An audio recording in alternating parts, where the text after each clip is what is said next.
Alright, Bubs, we're talking about PS3, the PS4 and the Xbox 720. Yeah. The specs for these have been released already. The only thing that has been visually released for any of these systems is the PlayStation 4 controller.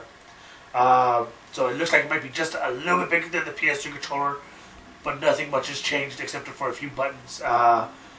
Nothing for the Xbox 720 has been released for visuals, so speculation abounds about that. Of course, you know, there are different visuals that they've posted of people's concepts of what these consoles would look like. But as far as specs goes, what do you think? Well, it's been pretty much shown everywhere on the internet that both the PlayStation 4 and the Xbox 720, the next box, or as apparently they might just call it, just Xbox, which would be pretty cool. Yeah.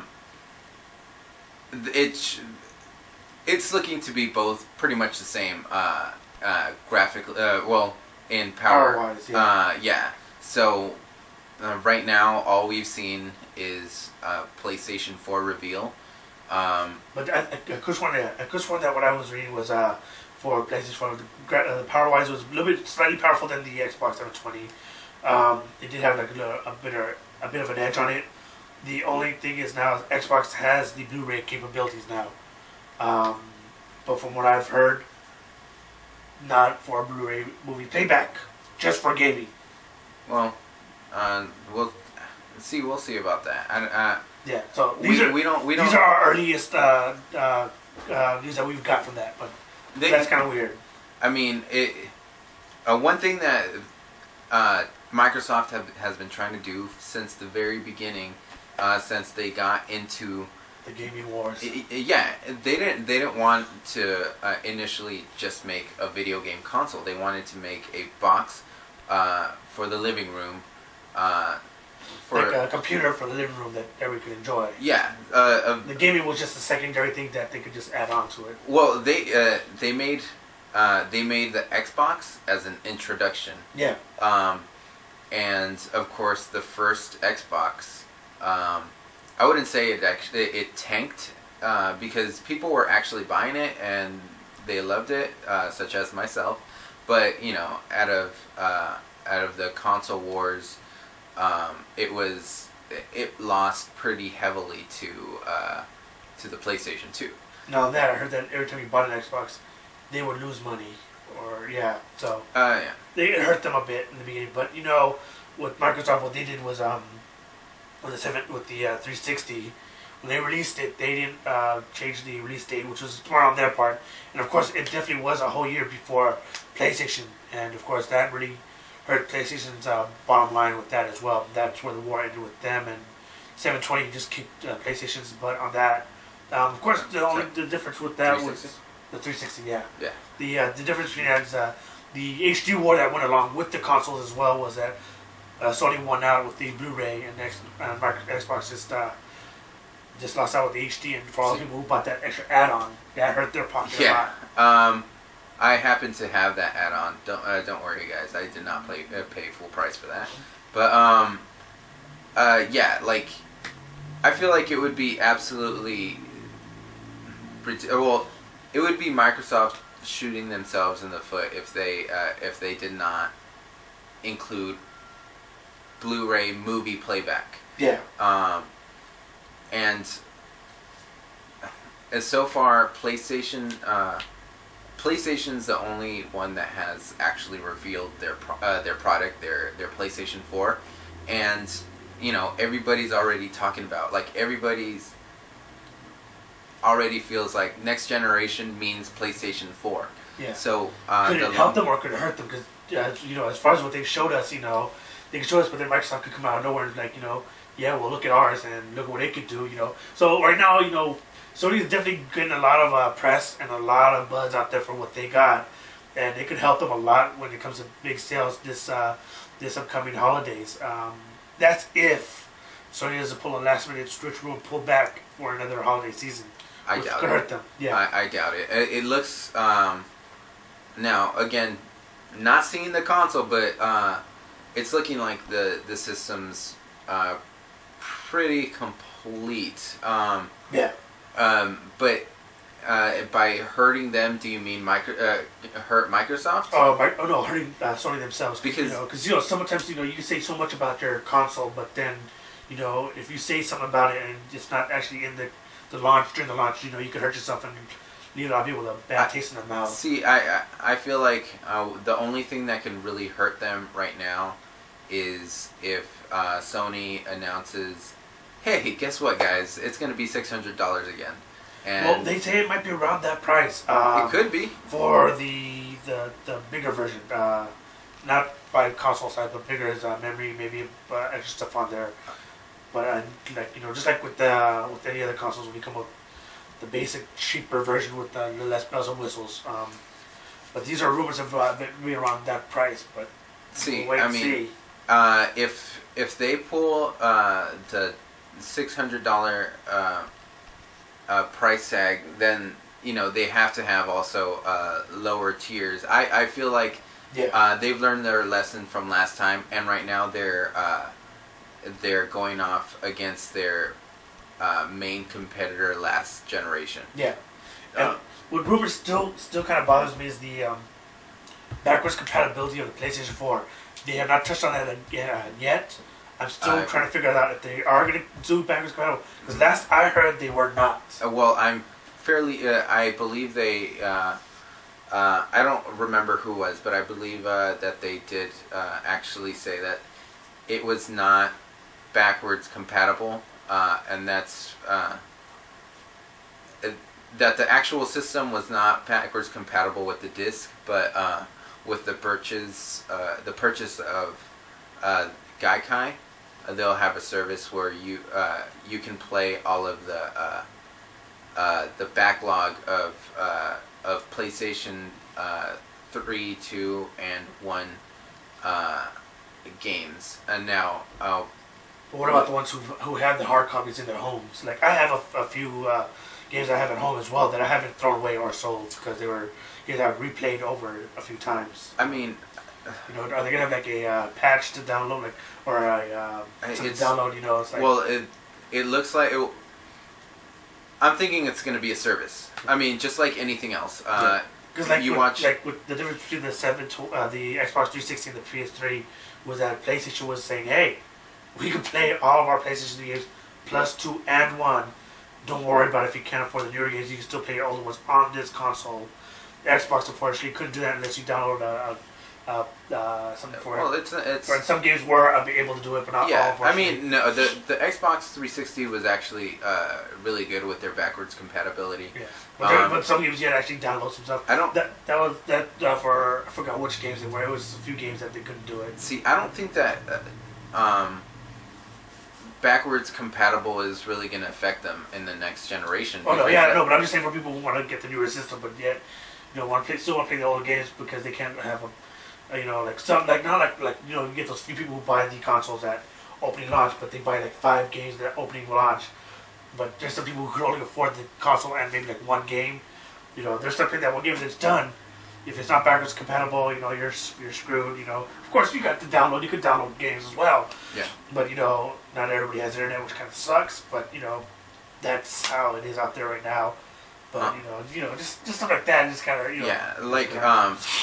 for the people that still have, and believe me, I'm one of those people that still has a large collection of disc games. Yeah. Right there. Oh, that's not.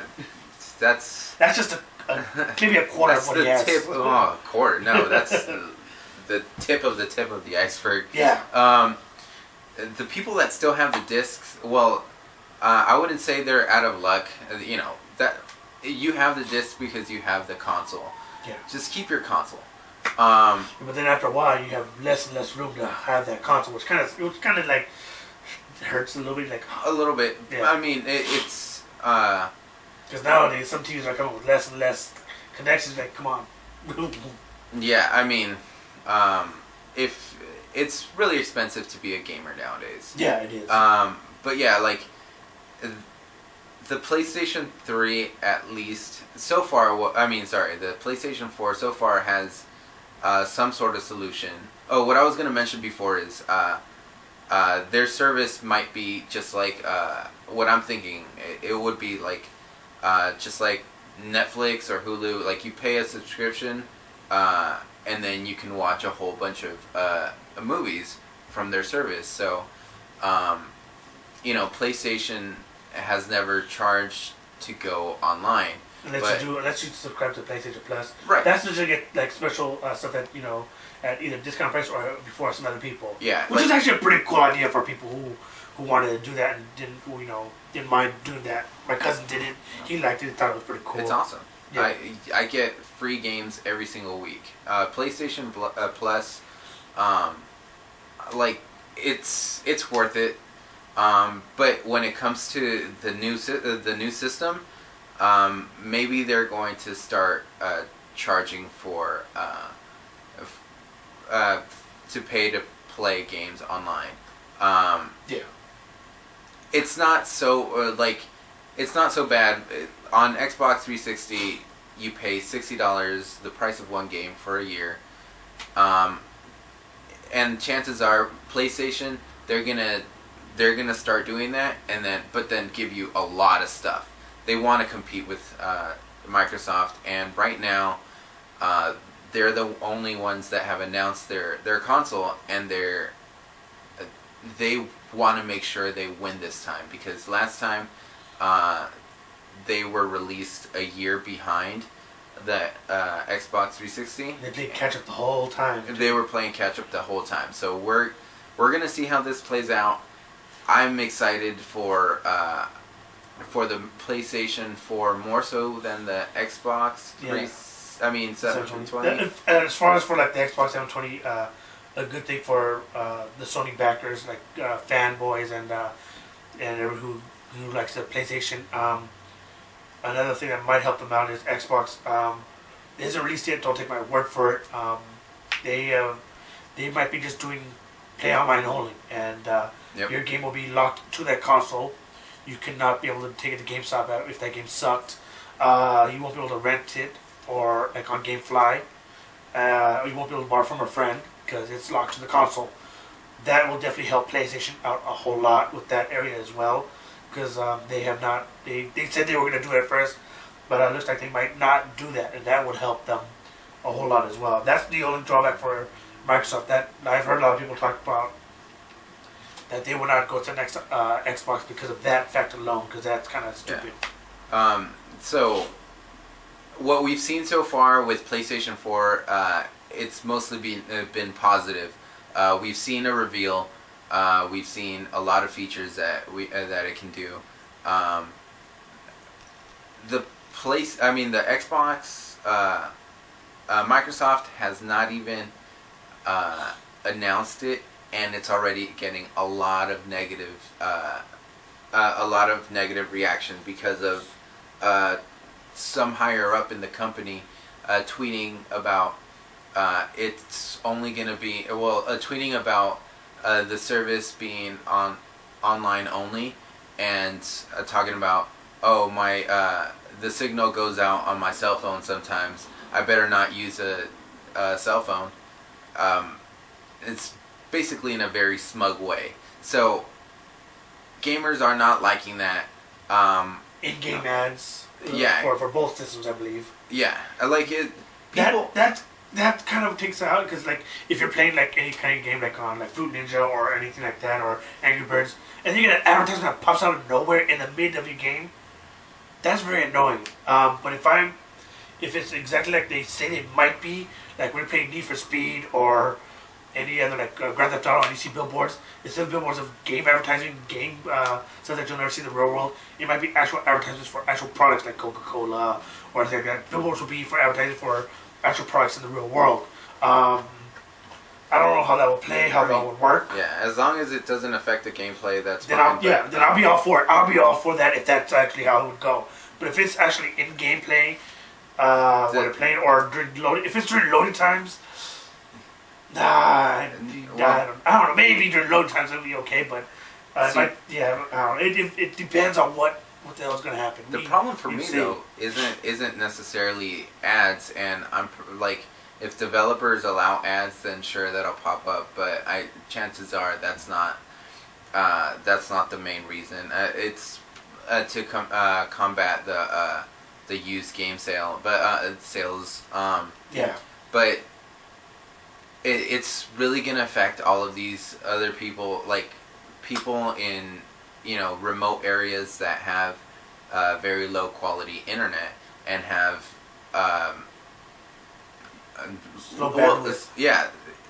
little to no internet. I still know people here in San Francisco that don't have internet, which is crazy. I tell them to get internet,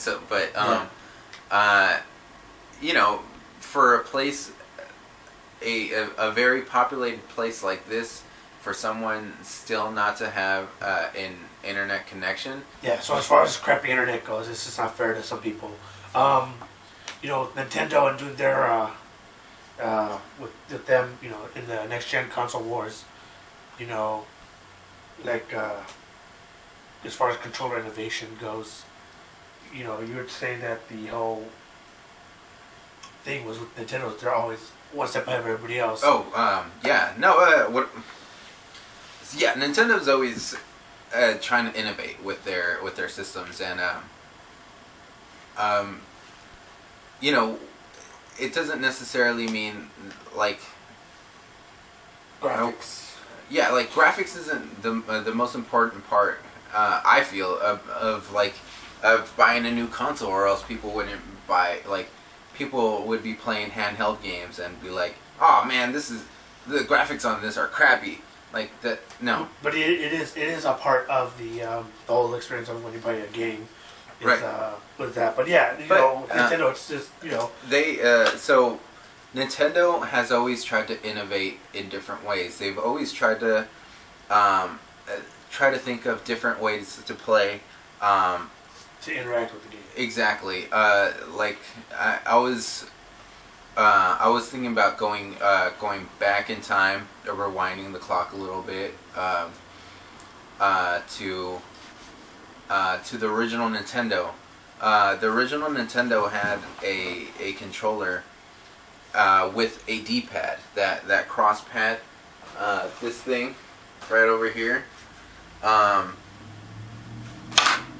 That has never been on a controller, and it's and they started with that, and everybody loved playing with that. So no more did people need to use a joystick or the ball. Now you have more quicker, tighter controllers with the D-pad, because your thumb. And it took up less space too. Totally. So let's fast forward. Let's fast forward a decade to 1996. So 1996 saw the release of the Nintendo 64 with the M controller that Nintendo 64 had. It had a joystick. Now, it was awkwardly shaped, but yeah. Yeah, it was a bit awkward. I actually didn't mind it one bit, but yes, like the way it looks, it was weird. How do you play this? How do you get a hold of it? Yeah, at first glance, when you first see it, like, what the hell is that? Right. Now, after playing it, first thing you see is, holy crap, this controller has a joystick? What? Yeah. So one thing that Nintendo did in the past, in 10 years, well, actually 11 years, in 1985, they got rid of the whole joystick to have the D-pad, and now they're putting a joystick in in their controller. What does Sony do after that? minus the glove or the Super Scope. Yeah, Yeah. they definitely had some missteps with their innovation, but they definitely know how to reinvent stuff and make other people follow them. There's no surprise with the whole motion controllers. You get the eye control for the PlayStation. Well, what I was going to say though, like Nintendo innovates, other system tries to replicate. Yeah, like the joystick was one. And the joystick was one because Sony after that came out with their two of them. Yep. For your two thumbs, one for each thumb. Yep. So tell me what happens when Nintendo introduced the Rumble pad. Sony comes out with the DualShock. Yeah, well, yeah, the DualShock controller had the rumbling. Yeah. The only thing is, Sony had to beat because it was in the controller with the Nintendo. You had to buy it to attach to it. That's the only drawback. But yeah, I mean, it was definitely innovative. For once somebody comes out with one thing first, somebody else thinks of, well, how can we make this one thing that already exists better? Yeah. So let's fast forward a few years after that into the PlayStation 3. I'm sorry, the PlayStation 2. No, the PlayStation 3. But like, yeah. Nintendo comes out with the Wii, and the controller to that was the nunchuck and the Wii Mote or the Wii remote. And then Sony comes out with the DualShock 3. And everything that it comes with it, the same as the other controllers. The only addition is the 6-axis. Well, yeah, but it's basically the same kind of thing that you would have with the Wiimote, but it was different. Well, let me show you. And of course, it was wireless as well, just like the other one. Oh, I got all up in the way over here. The other thing is the Nintendo Super Scope revisited again, of course. Yeah. But you get the whole. You get the PlayStation Move over here. Yep. Because some people just like to move it. Oh wow, that just happened. How do I open this thing? It's been a while, hasn't it? It has been a while. I don't use this thing, by the way, guys. Yeah, so I'm pretty sure you just... There we go. There it is. Yeah. So, does this look familiar? It looks almost identical to the Wii remote. Minus the ball. Yeah, I mean, there's... For people who don't know. Yeah, so... But yeah, as you can see, it's a pain to put this in and out. Yeah. Which kind of sucks. I'm not gonna bother with this. But Nintendo came out with the Wii remote, so Sony came out with their PlayStation Move. PlayStation Move is basically like them saying, "Hey, you know what?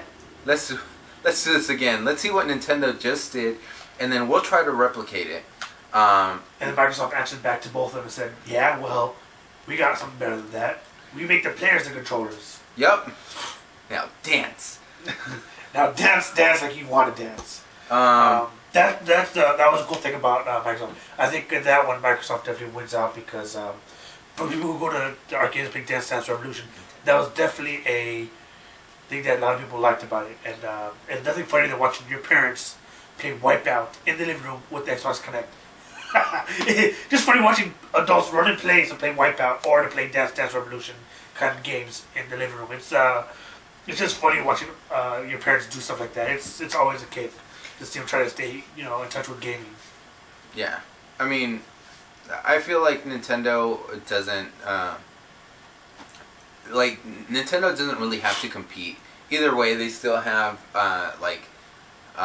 the big titles to come out on their system, and people will want to buy their system once those come out. So let's say, for example... And plus, there's a lot of kids in the world, and there's always people having kids, so they are secure with the family friendly console because there are always kids out there. There's always people who have families gathering, stuff like that, so they know that their money maker is with kids. They will try to branch out with to get into the mainstream with hardcore gamers, but they're not going to stray away from their family gaming money-making area because they know that's where the goal is. You said money-making area. Well, it is. It is their money-making area. So, like, let's say a parent, what's the first thing that you remember playing as a kid? And most people, not everybody, but most people will tell you Pong. Oh man, no. That's wait, sorry. That was from my childhood. Yeah, no. Most people will say either Sonic or Mario. Yeah. But kids nowadays will mostly say Mario because Sonic and Sega are dead. I'm sorry, guys. It's mostly true. They're still pumping out some games here and there. Yeah, it's kind of sad that Sega went from this competitive gaming console and gaming area that they dropped down to just developing games, and they developed crappy games. Iron Man, Incredible Hulk, The Avengers, crappy graphics. They also worked with Alien Colonial Marines. That's yeah, that happened. Sega just went from going head to head with Nintendo, just completely dropped. You know what it is though, like because they sucked. Sure, but like their only leading character was Sonic, and they didn't really try to branch out to develop more like Nintendo did. And plus, Nintendo had well, listen, a lot more going for it. Back in the day, Nintendo had morals, and they were like, you know what, we're not going to show blood in our system. We're not going to. And you figured that would help out Sega a bit. But, yeah, But I think they were ahead of their time. They were ahead of their time on that. Back in that day, Sega, their tagline was Sega, or I think it was Genesis does what Nintendo don't. So, they had all of the violence in their system, and they had the coolest things when Sega would go Sega. Most notably, they had what was blood in Mortal Kombat, whereas in Nintendo, Super Nintendo, they kind of just had like a little flash or something, or if it was blood, it might have been green or something. Nintendo really wasn't trying to play the game of hey, we're for the older crowd, because they. They're a smart company, so the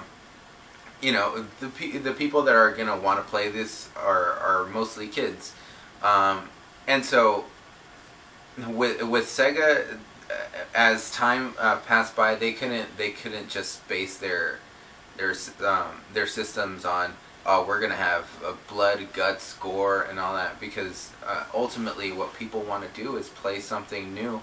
And Nintendo has that. They always find a way to innovate, and they lead the way. Yeah, and now you fast forward to now, and everybody's playing games, and they like to see more, when they play violent games, they like to see a lot more realistic stuff. Nintendo doesn't really do that much, but they still come out with new and cool ways to play your games. They definitely geared towards the kids, because they know that a lot of parents don't want their kids playing violent games, and they will pay to get a Nintendo system to play games that are more friendlier to kids and not have that much violence, which is cool for them, because there's a lot of parents who like games like that, and especially in the government, the way they're cracking down on violent video games in homes and stuff like that. So Nintendo already has a safe ground with family systems. The only problem is Sony and Xbox doesn't really have much of a safe venue of games. And then that's fine with them. They're making their money. You can find the Call of Duty players on Xboxes or PlayStations.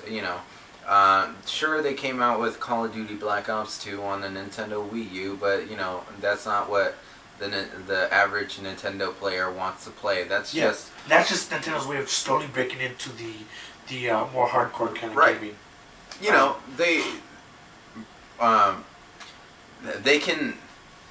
They can have that. They can release that, but as soon as Super Mario comes Galaxy out, 5 or whatever, it would be Smash Brothers 3. Galaxy 3, but since Super Smash Brothers 3, since it's the Wii U, I'm thinking it's gonna be called Super Mario Universe. There you go. That will definitely work with them. Yeah. So if that comes out, that's gonna be awesome. Yeah. And that's what kids are going to want to play. Also, what you just mentioned, Super Smash Bros. That is a hit. Yeah. Like kids and adults are playing that, and yes, it's a kid-friendly game, but everybody gets in it. And of course, whoever, and you know who followed them on that area too? Hey, why? Sony. Yup. The Sony Battle Royale. Yeah. Now, PlayStation also, man. As far as Sony and Microsoft goes, they will be battling for your wallet. You get to be the deciding factor on who gets to win the crown of best console ever. You know, this holiday season is going to be pretty rough for both those consoles when it comes out. The main deciding factors when the final specs come out for these consoles and the price tag. I wouldn't be surprised if the price tags don't drop until around the end of summer or leaks of it during the summer. We will be looking up for those. We will be hearing for it. We got our ears and eyes open for anything. So, well, speaking of, Microsoft, again, they haven't announced their system, but apparently what's been leaking is that their new Xbox will be at a I guess $500 price point, and then they'll also have a $300 option that you'll be able to also. So the $300 option, it's gonna come with a 8 gigs of memory or something like that. No, it's gonna be like a 2-year contract on a cell phone. So you'll have to pay. That's going to be a big, horrible thing for them. Well, I mean, you know, for most gamers, like actual gamers. Look what happened to Vita, though, when they had the 3G plus. But then that was with AT&T. Yeah, no, I mean, it's for them. It's going to be you pay $300, but you'll sign like a 2-year contract to be a Xbox Live member for 2 years, and then you'll be paying however amount of money. Maybe 15 or something to be an Xbox Live member for 2 years. That's already what they're doing with to make a $300 Xbox 360 down to $99. Yeah. You know, it's a $200 difference for the $500 model to the $300 model on the 720 or the new Xbox, the next box. Yeah. You know, I see them following that model. And it seems like it's true from what I'm hearing, but again, I won't know until I finally see a reveal. You know, we'll see. Yeah, and we will keep you posted on all this stuff. Go ahead and leave a comment below. Whatever comments you leave, I will be reading them. We will use them on our next video footage, so that way, you know, we'll put up whatever you commented and put it out there on the next video, so your 2 cents will be heard. And we'll keep you in touch, and see you guys next time. Bye.